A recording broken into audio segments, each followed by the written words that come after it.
Goddag og velkommen til RHH Firework. I dag vil jeg lige vise, hvad jeg havde for sidste år af, og det er starten på mit fyrværkeri 2012-2013. Ja. Jeg har sådan 4 kasser her fra Hjem og Fix af, 100 stykker 6-hjul. Slet ikke åbne, har jeg 4 af.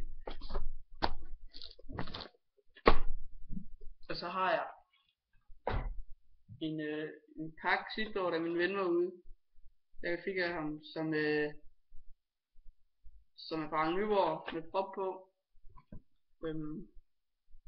Og faktisk havde han også en pakke fra T. Hansen, hvor der var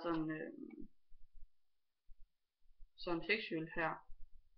Så vil jeg bare lige høre, jeg har nu ser videoen om jeg laver en test her lørdag, regner med den 1. december, om jeg skal tage det med ud og hvad det hedder, lave kanonslag af det, eller jeg bare skal lade det hyle.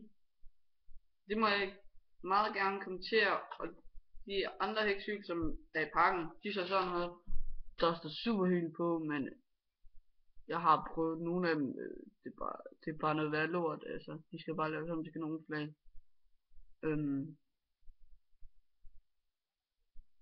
Jeg ved faktisk ikke engang, hvor mange gram der er. Jeg kan lige præcis, der er 1,2 gram i, og i T. Hansens, der er der 0,7. Hjem og Fix, der ved jeg ikke, der tror jeg faktisk, der er 1 gram. Det tror jeg husker for sidste år. Men det må vi lige se, når jeg er ude med testen. Men jeg regner sgu bare med at lave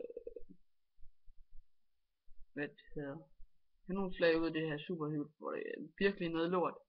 De siger næsten ikke en skid, og så hvad det hedder, så er det bare noget pis. Altså, de siger ikke en lyd, og de flyver slet ikke. Det synes de er noget lort. Men selvfølgelig er det godt, de har prop, så jeg kan lave kanonslag ud af det, så det er nok det bedste, der er ved det.